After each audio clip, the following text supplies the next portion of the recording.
But go back to that point. Growing up and not, do you think you didn't want to study because you've been put under pressure, or did you think absolutely I didn't want to study? Absolutely. If I look at now how I think I'm doing a pretty good job, well, myself and Annabelle are doing a pretty good job on raising our children, but I'm listening to their viewpoints and what's important to them and what they want to do. And it's not about, whatever makes you happy, because at the end of the day, I'm a firm believer whatever makes you happy, it has to also pay the bills. I'm being deadly serious. And people may disagree with me, and that's okay. That's just my opinion. But I agree, absolutely. It's too much, man. Constantly studying. Yeah. You weren't even allowed to come down for half an hour to watch. At the time, we were a massive EastEnders fan. And Neighbours. Did we ever watch Home and Away? No. Oh, I did watch Home. Remember Home and Away when I came downstairs for about 10 minutes and I don't think I revised. I was coming up to the first time I was doing my GCSEs. I hadn't revised, and I remember I came downstairs to watch the 5:35 showing of Neighbours. Remember, it used to come just before that 6 o'clock news, and Mum asked me, "Nun, what you doing? Tu ki karda?" And I said, "Mum, my Neighbours dekh raha." And you were 3 years younger, so what I was 16. Yeah, you're 13. And I go, "Mum, my EastEnders dekh raha." And Mum came round like, "Haram zara GCSE exams. Can't do exams, Tu haram zara GCSE." Remember? I do remember. But that was the kind of pressure that we were there, because it was study. What did you really do wrong? But the truth is, though, you weren't studying upstairs either. Because the thing is, you've seen your kids study, so they all spend, their 3, 4, 5 hours a day studying. So if they want to come down and watch whatever they want to watch, because you watch your family shows, you watch family shows in the evening, it's well deserved. You used to sleep on the bed. I did, I didn't study. You used to sleep on the bed and used to hear someone coming up the stairs and used to jump off the bed and run and sit at your desk and look at a book. I think I wasn't the academic. Someone like me who failed my GCSEs and then resat and still, hasn't even got the minimum requirement GCSEs, even though I've gone to university, got myself a master's, but my background education is so rubbish because I didn't want to study. Yeah, but it's what you've done with it, man. I've seen enough people who go to university and smash out the park for GCSEs, A-levels, smash it, go to a fantastic Russell Group university, do phenomenally well, but then they've got an ego and they've got an arrogance about them, and then they don't do anything with it. But going back to those, because we've talked about it all the time. We talked about in Budapest, being brought up in that environment, big Asian community, being compared to everyone. Do you think we got to be accountable as well, right? We 100%. Can't just totally blame that environment or the way our folks were in terms of putting that pressure on us about education. Yeah. But what would you do differently if you were to go back in time? What would you do differently in terms of your study methods, choosing the subjects that interested you? Were you interested in medical subjects at that time, or no? I wasn't clever enough. Yeah, okay. So that's come later in life, isn't it? But I wouldn't change absolutely anything, really, then. Because that's that thing, innit? What you do in the past defines your future and all of that. I get that. But I think it's just made me really hungry, man. Yeah. It's just made me thinking, okay, I was thick shit. How do I become smart enough to supercharge my life? Yeah. And I'm glad. I don't have any regrets. I don't have any regrets with the way I've been raised. I think Mum and Dad did a great job. If I'm honest, a great job. It was strict, and at the time I used to think, why are they so strict on us? Why are they always, even before national insurance, I want you to go and do a paper round. As soon as the national insurance came out, and one of these guys who's since 16, never been out of a job, touch wood, Yeah, touch wood. Remember? Never been out of a job. Whether it was packing pies, Yeah. working in fast food, Yeah. we've constantly always worked, right? Yeah. And that's what I think has changed, has defined my life. I think, just adding to that, I think sometimes when I go back and think, yeah, it was strict upbringing, and I think a lot of that, a lot of the way that strict upbringing happened is because one, we were part of a big Indian community, right, where everyone was competing with each other to see how they can get one over, get one better over the next family. Yeah. And then plus the kids. But I think now, 100%, the way mom and dad were with us, I think, if it wasn't for that, I don't think we would have the hunger that we have today. And I've got to give them... They did a great job. I don't care. It was tough. And at times I used to think, oh man, bloody hell, so-and-so's going on a holiday. So we never even have summer holidays. No. Go and work in mum's shop all summer for like 8 weeks. Yeah, shop. Sundays would come, we'd be in the cash and carry and, off Narber Road picking clothes and stuff. Yeah. Right? Man, I at the time I did hate it, but now I sit and think, you know what, I'm really glad I did it. There's a question to the audience, actually, for those who are listening. Anything that, me and Rinks are talking about or saying or sharing certain experiences, any of that resonating with you folks in terms of, it'd be interesting to know, once you view this in the comment section, if any of this made sense, and it'd be interesting to know what would you do different if it came to your education. Do you know what, you actually got me thinking, sorry to interrupt, we should have done this as a live stream. It was the first time. If you do it as a live stream, then you can get people commenting at the time of the stream going. Yeah, you get loads of comments. Good point, Raj. Good point, Rinks.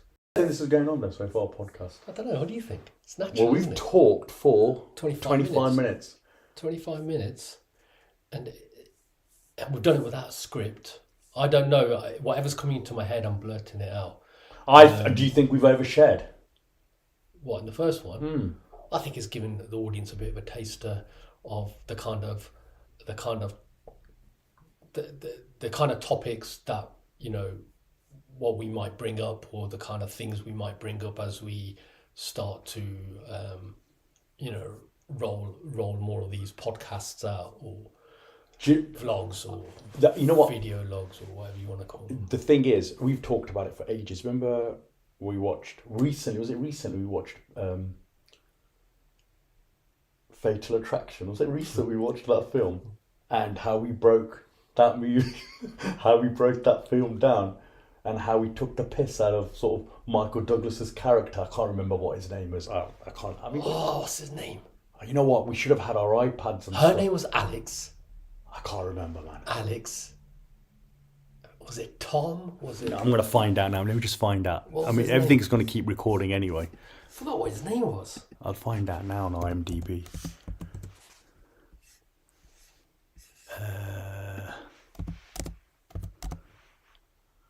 Fatal Attraction. There we go. His name was Dan. Yeah, you go. Dan Gallagher. Sardar Dan. Douglas. Class That film.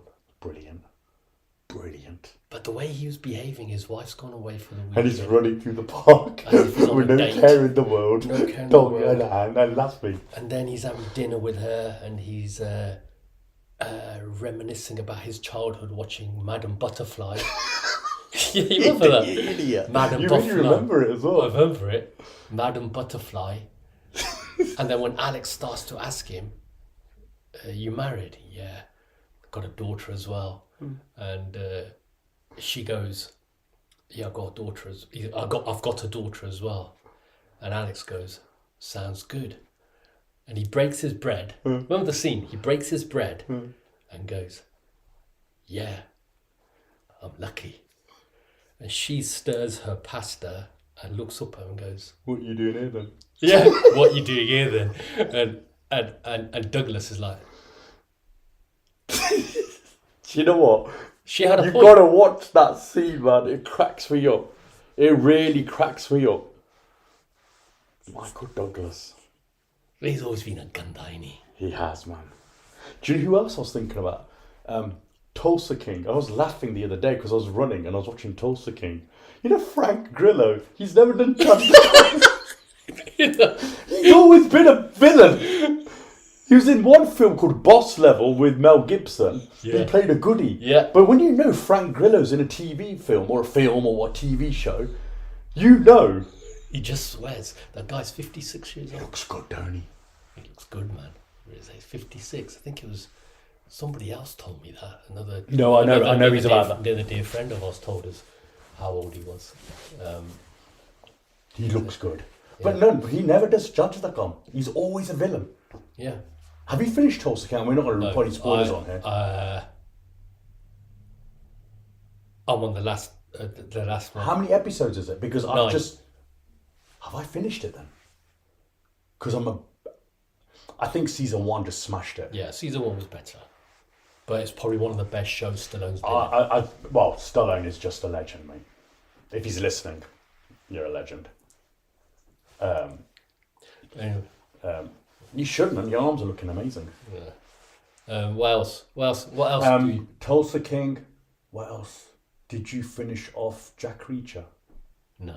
Yo, man, what are you doing? He's another beast, isn't he? He's massive. Did you ever watch Gentleman and what's it called? Brilliant film.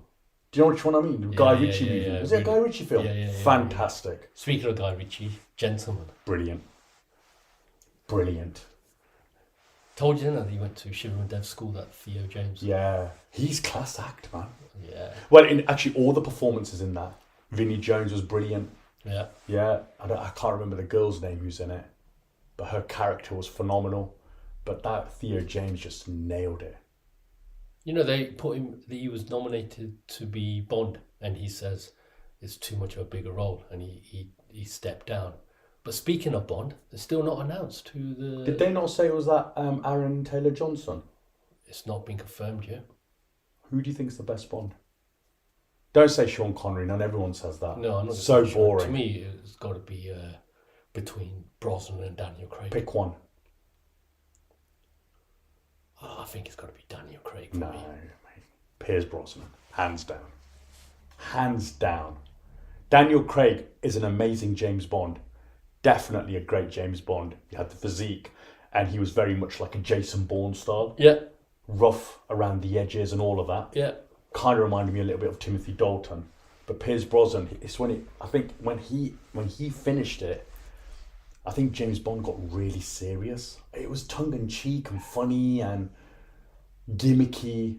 But it's cheesy as well. I loved it, man. Where, like, for example, GoldenEye, Brosnan's first Outing at Bond, when he's with, what's her name, Famke Janssen, yeah, and they're in that sauna scene, and she's grabbing him and everything like that, and she cuts him the lip, and dialogues like no more foreplay. Brilliant. You know, all that kind of Love stuff. It was where So the Daniel Craig, that never had any of It that. was It just was all raw. It was raw. But He got cuts, he bruised. I just think... But it was Brosnan's only turned around and said as well, didn't he? Well, making a mistake of getting a blonde James. Yeah, but he did take his words back. Yeah, he did. In his defence, he did take his words back. But When I think he I resigned. just think Brosnan's just class act. Just a class act.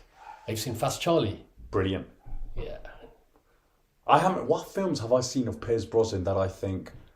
What was the other one that we watched where he was an assassin and he was a baddie? Do you remember? We watched it at your house. Yada? And then... I mean, well, I don't want to give it away, but it was with that... Oh, God, I've got to go back onto IMDb again. Oh, I don't remember it now. Rinks, remember when Piers Brosnan came as well, we started having our hairstyle like him in the 90s. You've still got hair like him. Started I can't remember what film it was, but anyway. And then what did I send you the other day? And this is why I've started drinking mojitos.